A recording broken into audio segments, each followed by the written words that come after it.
me and my wife, we're not musicians, so for our church and for our worship, a lot of times we'll use YouTube videos for the worship. But I'll tell you something right now. If you want to throw the wet blanket on a good worship song, just let an ad for Mike Bloomberg pop up.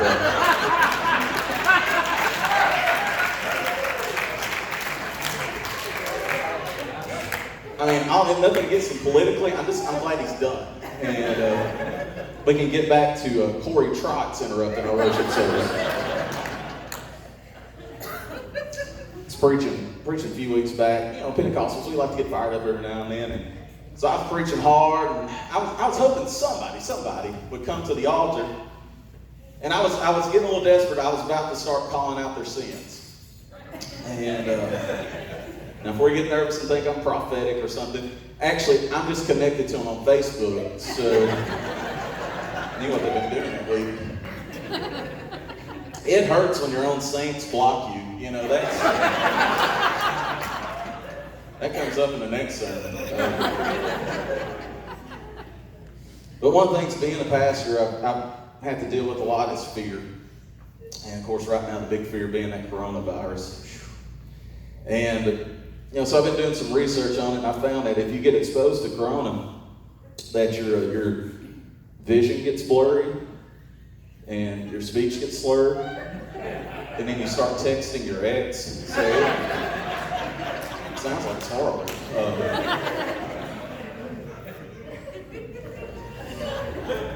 And just people, how they react in fear in these kind of times and diseases going around. I mean, folks have been stockpiling food and hand sanitizer and water. And really the only thing we've stocked around our house is crystals.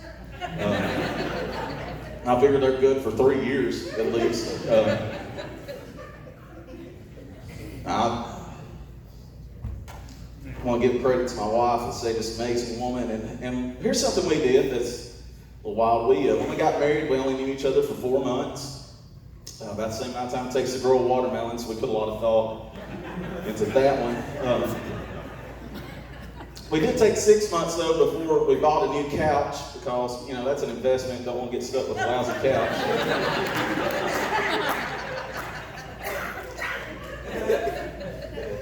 I tell folks, in 10 years you hope to have the same spouse, but you're going to have the same couch, so choose wisely. I was just thankful I didn't have to mess with dating apps anymore when we met, because there's too many of them out there. I mean, you got ChristianMingle.com, Farmers Only, maybe even Christian Farmers Only Mingle. I'm not sure. I haven't checked in a while.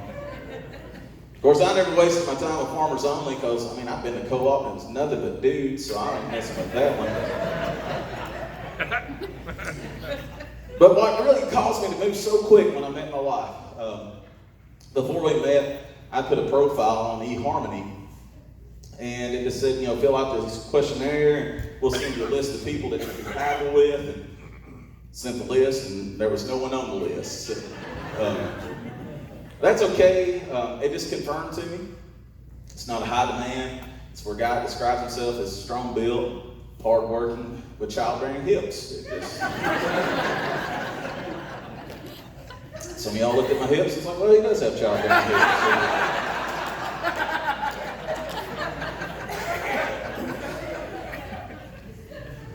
That's probably the ones that just got past the visual of me in shorty shorts. I'm sorry I keep bringing you back to that. But I give credit to my wife, and here's the thing. We got 2 kids, got a 9-year-old, got a 5-year-old, and she can still fit in her wedding dress. It's impressive. I'll tell you, having kids, man, it wrecked my body.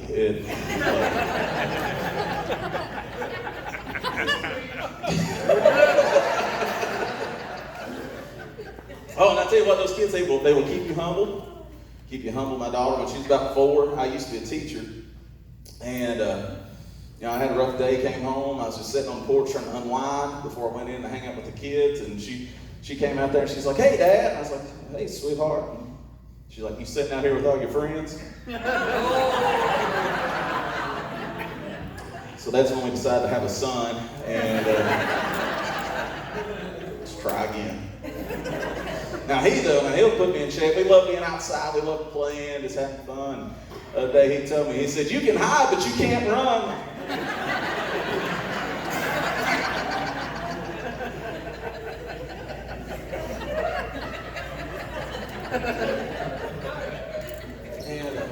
And really, I don't run because I feel like it's just something I offer to society. Like tonight, if you guys see me running, you don't ask questions, you just run too, because you know something's wrong. I was playing with some kids the other day. My daughter and my son, they're playing with some kids. My daughter got called out. They said, "You are cheating." And she said, "I'm not cheating. I'm playing to win, and there's a difference." Which, it gave me some comfort. I was like, well, she does have a future with the Houston Astros, so... yes. But I did have to talk to her because this happened at Chick-fil-A. And, Chick-fil-A and church, they're a lot alike. Really about the only difference, Chick-fil-A is not open on Sunday. And everyone is nice at Chick-fil-A. So, oh, man. But here's the thing about our kids, though. We are trying to instill some principles in them at a young age. And so with my daughter, we've already been talking to her, saying whenever you go to date, get married, those kind of things, just make sure you find you a guy who is a UT Vols fan. Any Vols fans in the house? Yeah? Got a couple? Yeah. Way we look at it, I mean, if it starts off rough, at least he'll stay loyal, so that's good. What about Alabama fans? Any Alabama fans out here? Roll the Tide, that's what you're supposed to do in that moment. Y'all must be new fans after the last national championship. I'm thinking though, my son probably going to be an Alabama fan. I picked up on this because the other day he said, "Dad, when will I get to marry my sister?"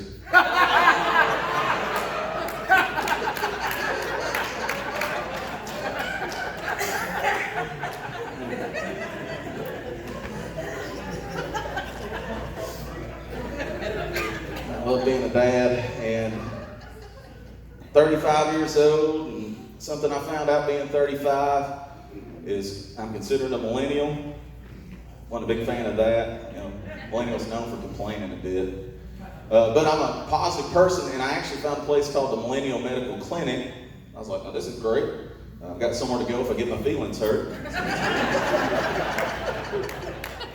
And I imagine I won't have to pay for it. Somebody else will. So.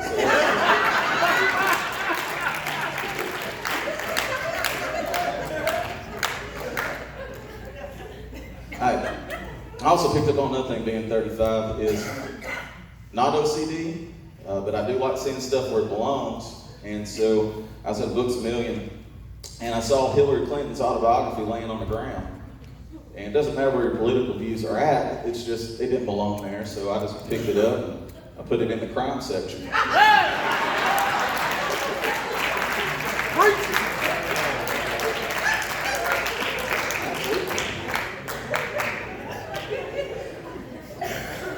Now, last thing, political thing I'll say here, I do want to say, because we got an election going on this year, is if you look at the phrase, vote for Bernie backwards, it's actually Enreb Roef Edov. And I know that doesn't make a lot of sense, but neither does voting for Bernie. So,